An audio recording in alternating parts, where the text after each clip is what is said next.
আল্লাহ পাক রব্বুল আলামিন বলেন, ইয়া আইয়ুহাল্লাযীনা আমানু লা ইয়াসখার কওমুম মিন কওমিন আসা আন ইয়াকুনু খায়রাম মিনহুম ওয়ালা নিসাউম মিন নিসা ইন আসা আন ইয়াকুননা খায়রাম মিনহুম। আল্লাহ তাআলা কি বলতেছেন? ইয়া আইয়ুহাল্লাযীনা আমানু লা ইয়াসখার কওমুম মিন কওমিন আসা, হে ঈমানদারগণ, তোমরা মানুষ যারা আছো একজন আরেকজনকে নিয়ে হাসি তামাশা করো না। কি করো না? হাসি তামাশা করো না, ঠাট্টা বিদ্রূপ করো না, একজন আরেকজনকে নিয়ে তুচ্ছ করো না। একজন মানুষ আরেকজন মানুষকে নিয়ে তাকে লাঞ্ছিত করার জন্য তার সাথে ঠাট্টা বিদ্রূপ করো না। আল্লাহ পাক রব্বুল আলামিন আমাদেরকে সতর্ক দিচ্ছে। আল্লাহ তাআলা বলতেছেন, তোমরা একজন আরেকজনকে নিয়ে উপহাস করো না। আমরা সমাজের মধ্যে করি কিনা? দুই বন্ধু যদি কোনো কারণে যদি বন্ধুত্বটা নষ্ট হয়ে যায়, তাহলে বন্ধু বন্ধুর সম্পর্কে যত ধরনের বাজে কথা বলা লাগে আমরা কিন্তু বলতে দ্বিধাবোধ করি না। ঠিকই? চাচার যদি ভাতিজার সাথে ঝগড়া হয়ে যায়, ভাতিজা চাচাকে ছাড়ে না, চাচা ভাতিজার দোষ খুঁজে, আর ভাতিজাও চাচাকে নিয়ে মজা করে, চাচাকে নিয়ে হাসি তামাশা করে, ঠাট্টা বিদ্রূপ করে। সমাজের মধ্যে এই রকম রোগটা আমাদের এই সমাজের মধ্যে আছে না নাই? জোরে বলেন না, আছে না নাই? আছে। পরিবর্তন করা দরকার নেই। কেন পরিবর্তন করব? কেন পরিবর্তন করব? হুজুর, তার সাথে তো আমার ঝগড়া, তার সাথে তো আমার মারামারি, কেন তার সম্পর্কে আমি কথা বলবো না, বাজে মন্তব্য করব না? আল্লাহ পাক রব্বুল আলামিন জানাই দিতেছেন, বান্দা আসা আন ইয়াকুনু খায়রাম মিনহু। ও বান্দা, তুমি যার সম্পর্কে মন্তব্য করতেছো, যাকে নিয়ে তুমি তামাশা করতেছো, যাকে নিয়ে তুমি ঠাট্টা বিদ্রূপ করতেছো, যাকে নিয়ে তুমি উপহাস করতেছো, এমন তো হতে পারে ওই মানুষটা, ওই বান্দাটা তোমার চাইতে ভালো হতে পারে না? যেই মানুষটার নিয়ে আমি ঠাট্টা বিদ্রূপ করতেছি, ওই মানুষটা তো আমার চাইতে ভালো হইতে পারে। আমি তো জানি না ওই মানুষটা আমার চাইতে উত্তম নাকি আমার চাইতে খারাপ, এটা আমি জানি না, এটা জানেন কে? আল্লাহ তাআলা জানেন। আল্লাহ তাআলা কিন্তু এখানের মধ্যে নারী এবং পুরুষদেরকে আলাদা আলাদা করে সতর্ক করে দিচ্ছে। কিভাবে? আল্লাহ তাআলা প্রথমে বলছেন, আসা আইয়াকুনু খায়রাম মিনহুম। ও দুনিয়ার পুরুষেরা, তোমরা যারা পুরুষরা আছো, একজন আরেকজনকে নিয়ে তামাশা করো না, ঠাট্টা বিদ্রূপ করো না। আল্লাহ তাআলা আবার নারী যারা আছে, আম্মাজানরা যারা আছেন, পর্দা আর মায়েরা আমার যারা আছেন গো, আপনারা মনোযোগ দিয়ে শুনেন। আপনাদেরকেও আল্লাহ তাআলা আলাদাভাবে আল্লাহ তাআলা তাকিদ দিয়ে বলতেছেন। আল্লাহ তাআলা বলেন, ওয়ালা নিসা মিন নিসা ইন আসা আন ইয়াকুননা খায়রাম মিনহুম। ও দুনিয়ার নারীরা যারা আছো, দুনিয়ার মহিলারা যারা আছো, কান্দি গ্রামের মায়েরা আমার যারা আছেন গো, আপনারা যারাও একজন আপনার প্রতিবেশী যারা আছে, আপনার আত্মীয় স্বজন যারা আছে, তাদের সাথে যদি কোনো রকম ভাবে একটু মনোমালিন্যতা হয়, তাদের সাথে যদি কোনো কারণে যদি ঝগড়া বিবাদ হয়ে যায়, একটু কথা কাটাকাটি হয়ে যায়, তাকে নিয়ে মানুষের সামনে কোনো ধরনের মন্তব্য করা যাবে না। ঠিক কি না? কোনো মন্তব্য করা যাবে না, ফুল স্টপ। আমরা বেশি করি, আল্লাহ না করতেছেন তোমরা ঠাট্টা করো না, উপহাস করো না, আমরা বেশি বেশি করে করি। আল্লাহ তাআলা আবার বলতেছেন এরপরে আরেকটা সতর্ক, ওয়ালা তালমিজু আনফুসাকুম, একে অপরকে দোষারোপ করো না। কেউ কোনো একটা ভুল কাজ করে ফেলাইছে, অন্যায় করে ফেলাইছে, আমরা তার তাকে যত ধরনের দোষ দেওয়া যায় আমরা দোষ দেওয়ার জন্য পাগল হয়ে যাই, ঠিক না? আল্লাহ তাআলা বলতেছে, রে বান্দা, দোষ একটা পাইছো শুধু পয়লা দিতেছো। দোষ পাইলে শুধু পয়লা দেওয়া নয়, কারণ যে বান্দার দোষ থাকে ওই দোষটারে গোপন রাখতে পারে সেই প্রকৃত ঈমানদার। আমরা তো দোষ গোপন করতে পারি না, দোষ জানাই দিতে পারি। নিজে আল্লাহওয়ালা বুজুর্গ মানুষ আর আশেপাশে যারা আছে সবাই শয়তান। আমি বুজুর্গ, আমি আল্লাহওয়ালা, আর আমার পাশে যারা আছে সবাই শয়তান। এমন একটা ভাব যে আমার কোনো দোষ নাই, আমি একদম মাসুম নিষ্পাপ, সবার দোষ আছে, খালি আমার দোষটাই। আল্লাহ তাআলা বলতেছে, রে বান্দা, একজন আরেকজনকে দোষারোপ করো না। হাদিসের মধ্যে আল্লাহ রাসূল সাল্লাল্লাহু আলাইহি ওয়াসাল্লাম বলতেছেন, মান সাতারা মুসলিমান সাতারাহুল্লাহু ইয়াউমাল কিয়ামাহ। কোন বান্দা যদি দুনিয়ার মধ্যে যদি তার মুসলমান যে ভাই আছে, মুসলমান যে বোন আছে, ভাই বোনের দোষটা যে আছে, দোষটা যদি গোপন রাখে, গোপন, মানুষের কাছে বলে না, মানুষের কাছে বলে না, মানুষের কাছে গিয়া বলে বলে বেড়ায় না, গোপন রাখে, নিজের ভিতরে রাখে, কাউকে বলে না, আল্লাহ পাক রব্বুল আলামিন কিয়ামতের ময়দানে লক্ষ লক্ষ কোটি কোটি বান্দারা যারা আছে, যারা পেরেশান হয়ে যাবে, পেরেশান হয়ে যাবে, জাহান্নামের ঠিকানা তাদের হয়ে যাবে। ওই কঠিন কিয়ামতের ময়দানে যখন আমলের হিসাব নেওয়া হবে, একটা একটা করে আমলের হিসাব নেওয়া হয়, আল্লাহ পাক রব্বুল আলামিন ওই বান্দাকে কোন ধরনের হিসাব আল্লাহ পাক রব্বুল আলামিন প্রকাশ্যভাবে দিবে না।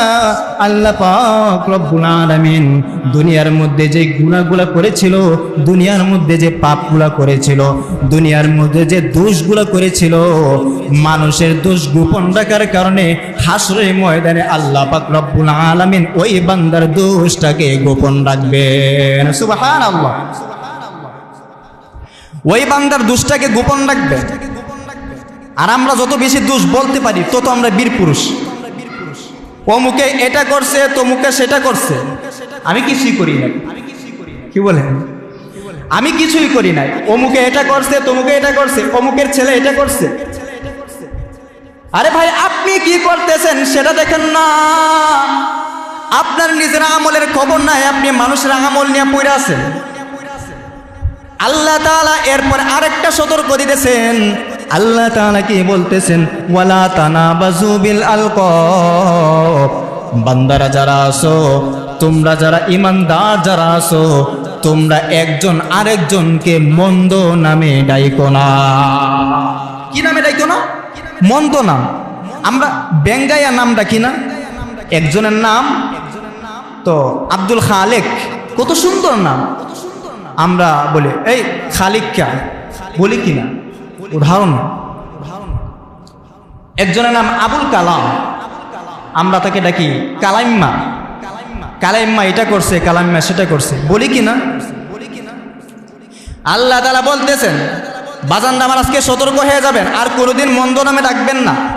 সেটা বন্ধু হোক, সেটা ভাই হোক, সেটা আপনার বোন হোক, সেটা আপনার কাছের মানুষই হোক না কেন, আপনার ক্লোজ ফ্রেন্ড হোক না কেন, আপনার কাছের মানুষ হোক না কেন, তার সাথে আপনার 30 বছর ধরে উঠা বসা, 30 বছর ধরে আপনার সম্পর্ক, 20 বছর ধরে আপনার সম্পর্ক, আল্লাহ পাক রব্বুল আলামিন বলে, রে বান্দা, তোমার যদি 30 বছরের সম্পর্ক থাকে, তারপরে তুমি তোমার মুসলমান ভাইকে মন্দ নামে ডাকতে পারো না।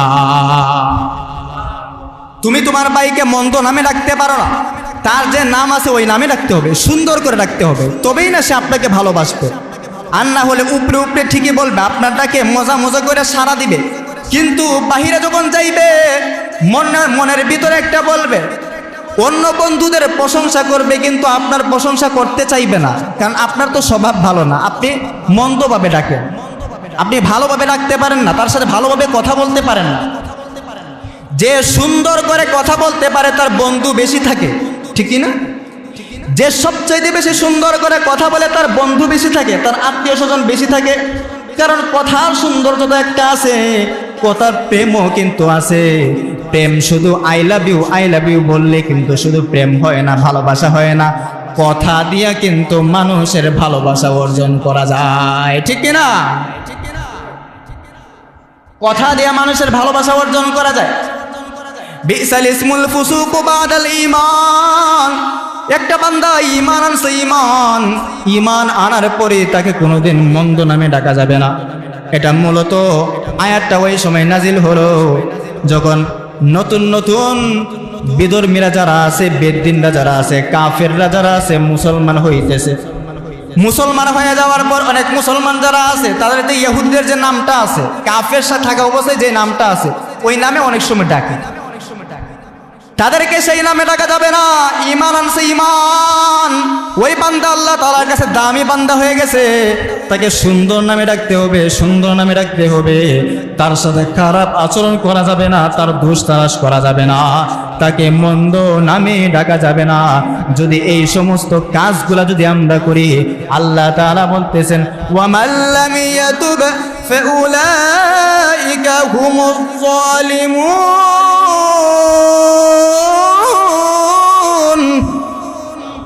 আল্লাহ পাক রব্বুল আলামিন বলতেছেন বান্দা ওয়ামান লাম ইয়াতুব ফাউলাইকা হুমুজ যালিমুন। এতগুলা অন্যায় করে ফেলাইছো, এতগুলা গুনাহ করে ফেলাইছো, মানুষের দোষ খুঁজতেছো, মানুষকে নিয়ে হাসি তামাশা করতেছো, ঠাট্টা বিদ্রুপ করতেছো, মানুষকে মন্দ নামে ডাকছো, অপরাধগুলো করে ফেলাইছো। আর আমি আল্লাহ তাআলার কাছে তাওবা করো নাই। আমি আল্লাহ তাআলার কাছে তাওবা না করার কারণে আমি আল্লাহ তোমার নামটা জালেমদের তালিকার মধ্যে দিয়ে দেব। নাউজুবিল্লাহ। জালেমদের তালিকার মধ্যে আমাদের নামটা এসে।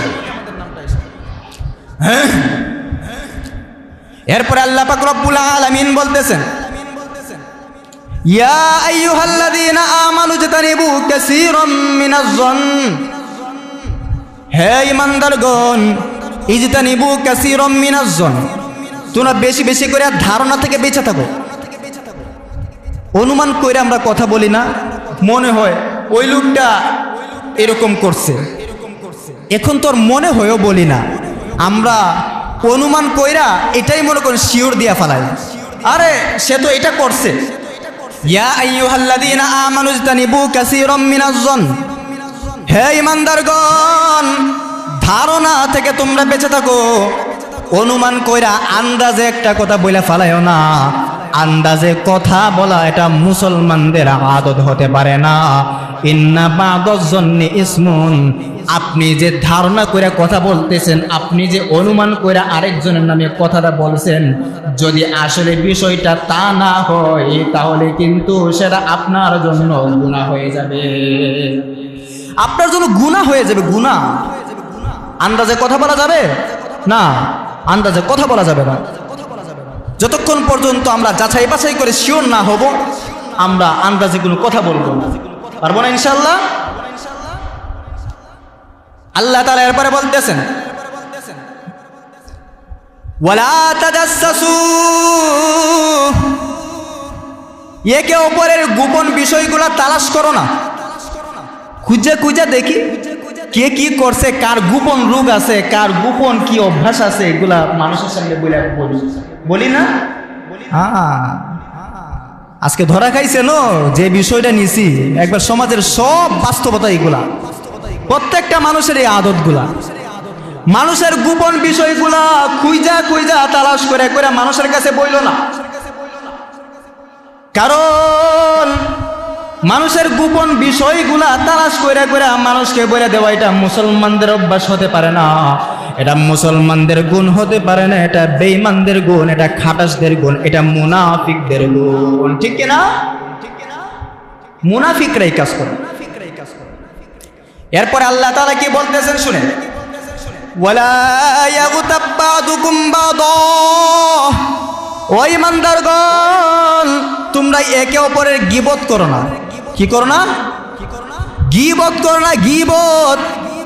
আল্লাহ তাআলা বলতেছেন তোমরা গীবত করো না, আর আমরা এটাই কিন্তু সবচাইতে বেশি করি, ঠিক নেই?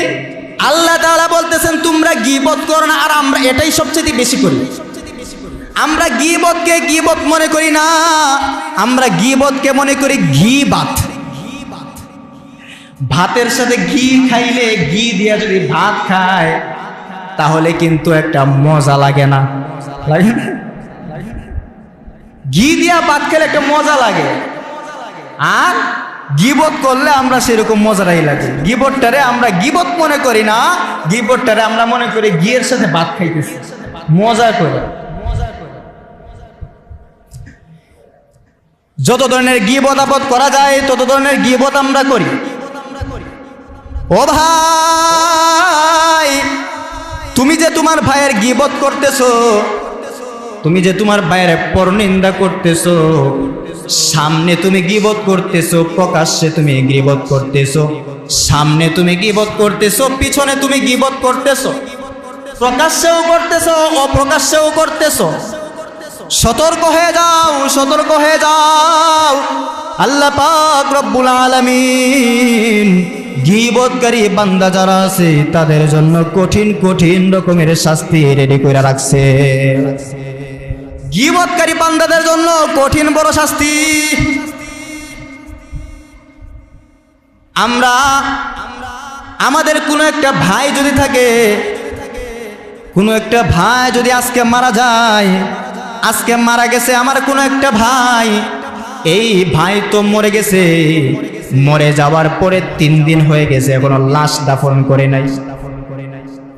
3 দিন হয়ে গেছে লাশ দাফন করে নাই, 4 দিন হয়ে গেছে লাশ দাফন করে নাই। সুগন্ধ ছড়াবে নাকি দুর্গন্ধ ছড়াবে? দুর্গন্ধ ছড়াবে। এই দুর্গন্ধওয়ালা ওই মরা মানুষ যে আছে, মরা ভাই যে আছে, ওই মরা মানুষের গোশত যদি কাইটা যদি আপনারা খাবেননি, আমরা কিন্তু কেউ খাবো না, কেউ খাবো না। মরা ভাইয়ের গোশত কিন্তু আমরা কেউ খাইতে চাইব না, কিন্তু আমরা সেটাই করতেছি। মরা ভাইয়ের গোশত খাইতেছি, প্রকাশ্যে খাইতেছি না, আমরা ভিতরে খাইতেছি। আল্লাহ পাক রব্বুল আলামিন বলেন, ওয়ালা ইয়াগতাব বাদুকুম বাদা আইয়ুহিব্বু আহাদুকুম আন ইয়াকুলা লাহমা আখিহি মাইতান ফাকারিহতুমু ওয়াত্তাকুল্লাহ ইন্নাল্লাহা তাওয়াবুর রহিম।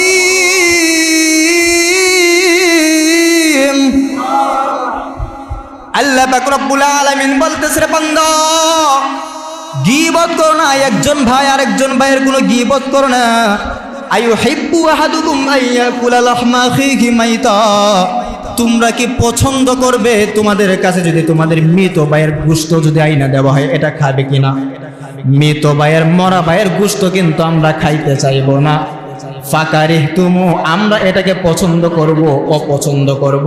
আল্লাহ তাআলাও জানেন আমরা এটা খাইতে চাইব না। আল্লাহ নিজেই বলতেছেন তোমরা তো এটাকে অপছন্দ করবে। আবার আল্লাহ পাক রব্বুল আলামিন বলতেছেন, যারা গীবত করে গীবত, তারা যেন নিজের মরা ভাইয়ের গোশত খাইল। আউযুবিল্লাহ, নিজের মরা ভাইয়ের গোশত খাইল। আল্লাহ রাসূল সাল্লাল্লাহু আলাইহি ওয়াসাল্লামের যুগে দুইজন মহিলা সাহাবী গল্প করতেছে। তো গল্প করার মাঝখান দিয়ে হঠাৎ করে আলোচনা বেলাইনে চলে গেছে। একজন আর একজনে মানুষের গীবত করা শুরু করলো, মানুষের দোষ বলা শুরু করে দিল। আর কথাটা নবী আরবি সাল্লাল্লাহু আলাইহি ওয়াসাল্লামের কানের মধ্যে গিয়ে পৌঁছলো। নবীজির কানের মধ্যে যাওয়ার পরে নবীজি একজন সাহাবীকে দিয়া ওই মহিলাদেরকে ডাকাই নিয়ে আসলেন। আসার পরে বললেন, একজন সাহাবীকে নির্দেশ দিলেন, যাও যাও যাও, 2টা পাত্র নিয়ে আসো, 2টা পাত্র নিয়ে আসো। সাহাবী 2টা পাত্র নিয়ে আসলো। দুইটা পাত্র নিয়ে আসার পরে দুইজন মহিলা যে সাহাবী, দুইজন মহিলাকে বলতেছেন তোমরা এটার মধ্যে বমি করো, বমি। দুইজন মহিলাকে বলতেছেন বমি করো।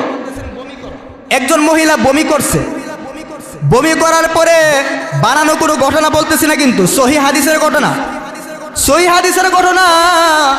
আল্লাহ রাসূল সাল্লাল্লাহু আলাইহি ওয়াসাল্লাম বলতেছেন, আরে দুনিয়ার উম্মতেরা, দুইটা মহিলা বমি করাইলো।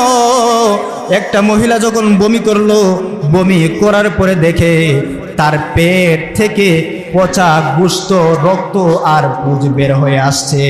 নাউযুবিল্লাহ। সাহাবায়ে কেরামরা সবাই দেখছে। আরেকজন মহিলা যে আছে তাকেও বমি করাইলো, তার পেট থেকেও পচা নাড়ি ভুঁড়ি, তার ভেতর থেকেও রক্ত, পুজ আর গোশতের টুকরা, গোশতের চাকাগুলা বের হয়ে আসছে। আল্লাহ রাসূল সাল্লাল্লাহু আলাইহি ওয়াসাল্লাম বলতেছেন, সাহাবী, তোমরা যদি এইরকম ভাবে গীবত করো, তোমাদের ভিতর থেকেও কিন্তু তোমাদের মরা যার নামে গীবত করতেছো, ওই মানুষের পচা গোশতগুলা তোমাদের সামনে হাজির হয়ে যায়।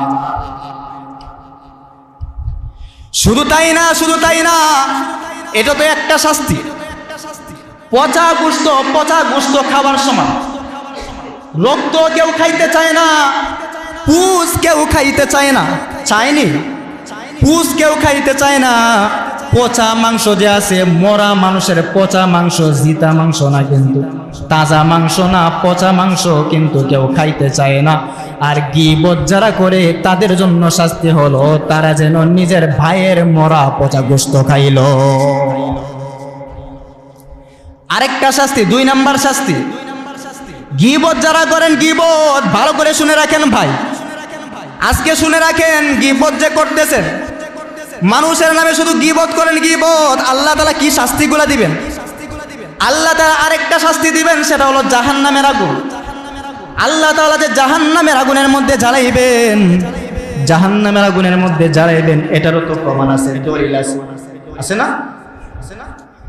আল্লাহ তাআলা বলতেছেন, ওয়াইলুল লিকুল্লি হুমাযাতিল লুমাযা আল্লাযী জামাআ মালাহু ওয়া আদ্দাদা ইয়াহসাবু আন্না মালাহু আখলাদা। আল্লাহ পাক রব্বুল আলামিন বলেন, বান্দা, এই সূরার মধ্যে, সূরাতুল হুমাযার মধ্যে আল্লাহ পাক রব্বুল আলামিন 3 শ্রেণীর মানুষ যারা আছে তাদেরকে আল্লাহ পাক রব্বুল আলামিন ওয়াইল নামক জাহান্নাম তাদেরকে দিবেন। জাহান্নামের মধ্যে একটা জায়গা আছে, সেটার নাম হলো ওয়াইল। এই ওয়াইল নামক জাহান্নামের মধ্যে 3 শ্রেণীর বান্দাকে দিবে। কোন কোন বান্দা? 1 নম্বরে ওয়াইলুল লিকুল্লি হুমাযা। হুমাযা মানে সেই বান্দা, যেই বান্দা মানুষের অপ্রকাশ্যে, অগোচরে, লুকায়িতভাবে মানুষের অনুপস্থিতিতে তার গীবত করে, তার দোষ বলে, তার নিন্দা করে, ওই বান্দাকে আল্লাহ তাআলা ওয়াইল নামক জাহান্নাম দিবেন। আর 2 নম্বরে লুমাযা, সামনাসামনিও যে গীবত করবে, যে প্রকাশ্যেও করে, যে অপ্রকাশ্যেও করে, 2 শ্রেণীর বান্দা যারা আছে তাদেরকে আল্লাহ পাক রব্বুল আলামিন ওয়াইল নামক জাহান্নাম দিবেন। বলবেন, হুজুর প্রকাশ্যে আবার গীবত কেমনে করে? প্রকাশ্যে গীবত করে, এটাও কিন্তু একবারে বোঝা সহজ। একটা এক্সাম্পল দিতেছি আপনাদেরকে। নির্বাচনের সময় এলাকার মাতব্বর আছে না, সর্দার, নির্বাচনের সময় এলাকার সর্দার বলতেছে, ওই বেটা, তোর বাবা আমার ঘরের ভাত না খাইলে তার হজম হইতো না, আর তুই দেখা যায় এখন আমার কোনো চাইরে না, দাম হতেছ না, বলে কিনা? প্রকাশ্যে, এটা প্রকাশ্যে ডাকাতি মার্কা, এটা গীবত, প্রকাশ্যে গীবত করতেছে, ডাকাতি মার্কা, বাবার দোষ বলতেছে। এরকম আমাদের সমাজে হয় কিনা? তোর মা, তোর বাবা আমার বাড়ির চাল না খাইলে, আমার বাড়ির বাসি ভাত না খাইলে, পান্তা ভাত না খাইলে তার শান্তি লাগতো না, তার দিন যাইতো না, আর তুই দেখা যায় আমার কোনো দামও দিস না, বলে কিনা? লুমাযা, হুমাযা। আল্লাহ পাক রব্বুল আলামিন ওয়াইল নামক জাহান্নাম তাদেরকে দিবেন যারা সামনেও গীবত করে পিছনেও গীবত করে, সামনেও দোষ বলে পিছনেও দোষ বলে, তাদেরকে আল্লাহ তাআলা জাহান্নাম দিবে। এখন বলবেন হুজুর গীবত তো বুঝলাম যে মানুষের দোষ বলা যাবে না, মানুষের দোষ বলা যাবে না, ত্রুটিগুলা ভুলগুলা বলা যাবে না। এখন বলেন হুজুর যার ভিতরে আসলে সেই দোষটা আছে তাহলে কি বলা যাবে না? তার ভিতরে দোষটা আছে তাহলে কি বলা যাবে কিনা? আল্লাহ রাসূল সাল্লাল্লাহু আলাইহি ওয়াসাল্লাম বলতেছেন তার ভিতরে যদি দোষটা থাকে সেটাই গীবত। তার ভিতরে দোষ আছে সেটা তুমি বলতেছো সেটাই গীবত। আর যদি তার ভিতরে যদি সেই দোষটা না থাকে, তুমি যেই দোষটা বলতেছো সেই দোষটা যদি তার ভিতরে না থাকে, এটা তো আরো মারাত্মক বড় ধরনের গুনাহ। সেটা হলো অপবাদ, তুহমত। সেটা আরো বড় ধরনের গুনাহ, সেটা হয়েছে তুহমত, অপবাদ। তার উপর অপবাদ দেওয়া হইতেছে, সেই কাজটা করে নাই, তারপরে বলতেছেন সেই কাজটা করছে, সেই দোষটা করছে, সে করে নাই, এটা অপবাদ দেওয়া হলো তার নামে। অপবাদকারী যারা আছে তাদের শাস্তি আল্লাহ তাআলা আরো বিরাট রাখছে। আল্লাহ রাসূল সাল্লাল্লাহু আলাইহি ওয়াসাল্লাম বলতেছেন জাহান্নামের আগুন ওই বান্দার জন্য রেডি হয়ে যাবে। আল্লাহ পাক রব্বুল আলামিন ওই বান্দাকে ওয়াইল নামক জাহান্নাম দিবেন, কবরের মধ্যে আযাব দিবেন, আযাব। দুনিয়ার মধ্যে মানুষের যত গীবত আছে, মানুষের যত দোষ আছে, সারা জীবন 40 বছর 50 বছর গীবত করে বেড়াইছে, আর কবরের মধ্যে গিয়া দেখা যায় ফেরেশতারা লাঠি নিয়ে হাজির হয়ে গেছে। সাপ সাপ বলে, সাপ কেন আসবো? এত নামাজ পড়লাম তারপরে কেন আমার কবরের মধ্যে সাপ? আল্লাহ তাআলা বলবেন নামাজ পড়ছো একদিক দিয়া, নামাজ পড়ে গিয়া চায়ের দোকানের মধ্যে গীবত শুরু করে দিছো, বাস স্ট্যান্ডের মধ্যে গিয়ে গীবত শুরু করে দিছো, কুলিয়ারচর বাজারের মধ্যে গিয়ে গীবত শুরু করে দিছো, নিজের বাড়ির আশেপাশের মধ্যে গীবত শুরু করে দিছো, রাস্তার মধ্যে যখন হাঁটছো, রাস্তার মধ্যে হাঁটার মধ্যে মধ্যে শুধু মানুষের সাথে কথা বলতেছো আর গীবত করতেছো। আরেকটা শাস্তি, কবরের মধ্যে যে আযাব হবে, কেমনে হবে? আল্লাহ রাসূল সাল্লাল্লাহু আলাইহি ওয়াসাল্লাম সাহাবায়ে কেরামদেরকে নিয়ে একদিন যাইতেছে রাস্তা দিয়া যাওয়ার পরে হঠাৎ করে সামনে একটা গুরুস্থান আসলো। গুরুস্থানের সামনে আইসা আল্লাহ রাসূল সাল্লাল্লাহু আলাইহি সাল্লাম একটু দাঁড়াইলেন, সামনে আর যাইতেছেন না। সাহাবায়ে কেরামরা ডাক দিয়া বলতেছে হুজুর আপনি কেন যান না, আপনি কেন সামনে আগান না? আল্লাহ নবী রাহমাতুল লিল আলামিন বলেন সাহাবীরা রে, আমি যা দেখি তোমরা কি তা দেখো না? আমি যা দেখি তোমরা কি তা দেখো? বলে না হুজুর না, আমরা তো কিছুই দেখতে পারতেছি না। আল্লাহ নবী রাহমাতুল লিল আলামিন বলতেছেন সাহাবীরা, আমি যে কবরস্থানের মধ্যে সামনে দাঁড়ায় রইলাম, এই গুরুস্থানের দুইটা বান্দার কবরের মধ্যে শুধু জাহান্নামের আগুন দাউ দাউ করে জ্বলতেছে। জাহান্নামের আগুন দাউ দাউ করে জ্বলতেছে, তোমরা কি সেটা দেখতেছো? বলে না না না হুজুর গো, আমরা সেটা দেখতে পারি না, কিন্তু আমরা বিশ্বাস করি, আল্লাহ নবীকে আমরা বিশ্বাস করি, আপনি যেটা বলছেন সেটা সত্য। কিন্তু আল্লাহ নবী গো, দুই বান্দা যে কবরের মধ্যে আযাব চলতেছে, তাদের অপরাধটা কি, তাদের শাস্তিটা কি, তাদের গুনাহটা কি, দোষটা কি, কোন কারণে কবরের মধ্যে আযাব? আল্লাহ নবী রাহমাতুল লিল আলামিন বলেন সাহাবীরা রে, দুইটা বান্দার যে কবরের মধ্যে আযাব হয়, একটা বান্দা দুনিয়া থাকা অবস্থায়, জীবিত থাকা অবস্থায় এলাকার মধ্যে রাস্তা দিয়ে হাঁটতো আর মানুষের কাছে মানুষের গীবত করতো। নাউযুবিল্লাহ, মানুষের গীবত করে বেড়াইতো, গীবত মনে করতো নিজের কোনো দোষ নাই, মানুষই দোষ করে ফেলা, ওর কোনো দোষ নাই। আর আল্লাহ তাআলা তাকে কবরের মধ্যে যে আযাব দিবে এটা সে ভুইলা গেছিল। মসজিদের হুজুর, ইমাম সাহেব, খতিব সাহেব যারা আছেন, মাহফিলের মধ্যে বক্তারা যারা আছেন, তারা কিন্তু সব সময় বলে ওয়াজ নসিহত করে, কিন্তু কানের মধ্যে যায় না, এক কান দিয়া ঢুকায় তো আরেক কান দিয়া বাইর করে ফেলায়। কবরের মধ্যে আযাবের আগুনে জ্বলবার জন্য রেডি হয়ে যায়। কবরে আগুনে জ্বলবার জন্য রেডি হয়ে যান। গীবত করে বেড়াইতো, গীবত। আর 2 নাম্বার, যে বান্দারের কবরের মধ্যে আযাব হইতেছে কেন জানোনি? 2 নাম্বার, দ্বিতীয় শ্রেণীর যে মানুষটা আছে তার কবরের মধ্যে আযাব হইতেছে, ওই বান্দারা দুনিয়ার মধ্যে যখন প্রস্রাব করত, প্রস্রাব করার পরে প্রস্রাবের ছিটাগুলা যেগুলো আছে ঝাড়া দিয়া ফালাই দিত। টিস্যু ব্যবহার করত না, বিলাগুলো ব্যবহার করত না, পানি লইত না, পানি প্রস্রাব করার পরে নাপাক অবস্থায় হাঁটাচলা করত। এরকম সমাজের অসুস্থ মানুষ আমাদের এলাকার মধ্যে আছে না নাই? আসতে বললেন যে আছে না নাই? অনেক আছে, অনেক। আরে যুবক ভাই, আমি যদি যুবক ভাইদেরকে নামাজের জন্য বলি, আমারে বলে হুজুর প্যান্টটা তো সমস্যা, প্যান্টে সমস্যা, প্রস্তাব করে মুখটা পানি লয় না, আর আর হুজুরের কাছে দোয়া চাই, হুজুর আমার জন্য একটু দোয়া করেন, আমার জন্য একটু দোয়া করেন, আমি যেন একটু মানুষ হই। হাই আফসোস, নাপাক অবস্থায় থাকবেন, নাপাক, আর হুজুরের কাছে দোয়া চাইবেন, কোনো দোয়া কবুল হবে না। হুজুর দোয়া করবে কিন্তু কবুল হবে না, দোষ কিন্তু হুজুরে দিতে পারবেন না, দোয়া কবুল হবে না, দোয়া কবুল।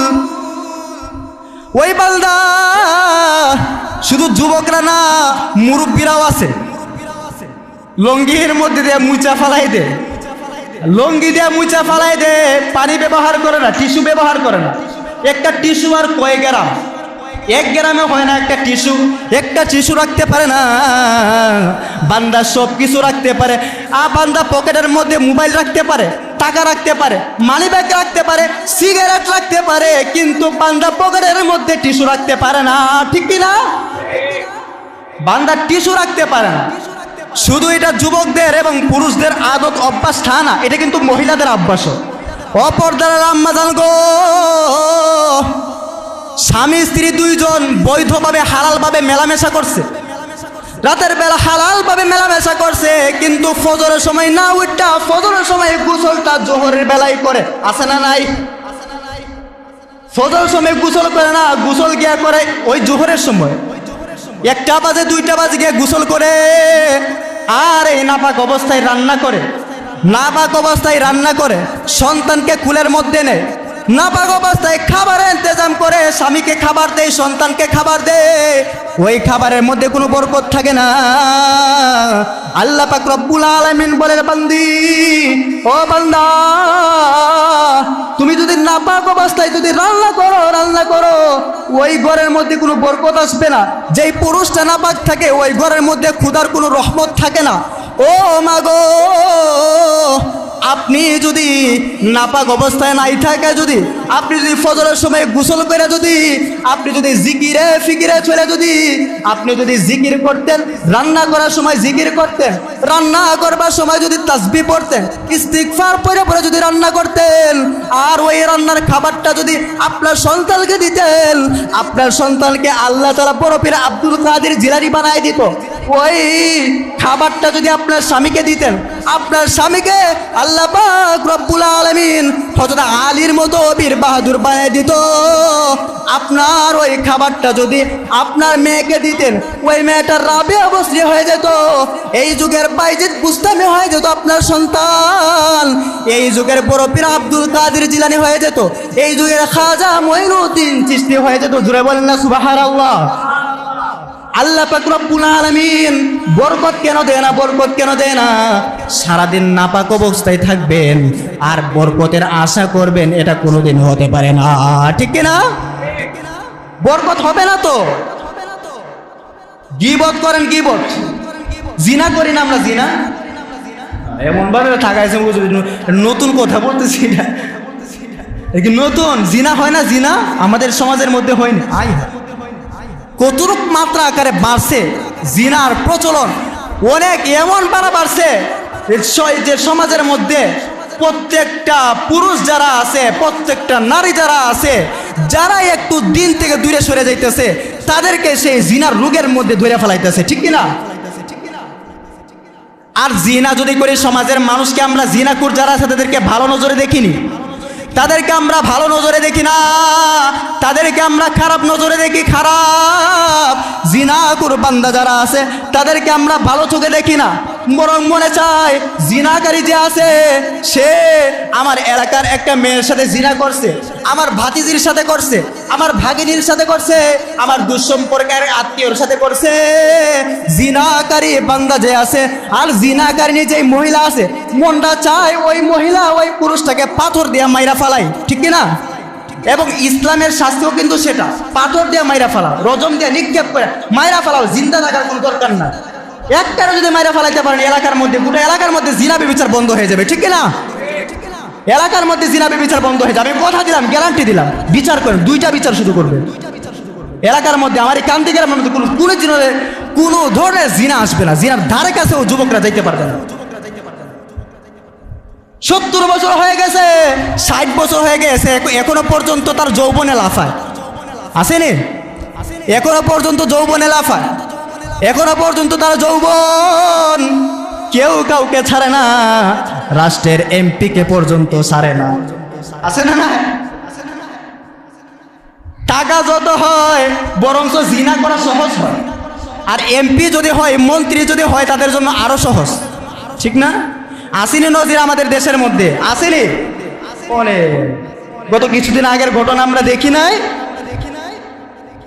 70 বছর 60 বছর হয়ে গেছে, 70 বছর হয়ে গেছে, একটা কবরে চলে গেছে অলরেডি। এখনো পর্যন্ত 17 বছরের 18 বছরের কচি মায়ারে নিয়া ওই রিসোর্টের মধ্যে যায়, হোটেলের মধ্যে যায়, আছে না নাই?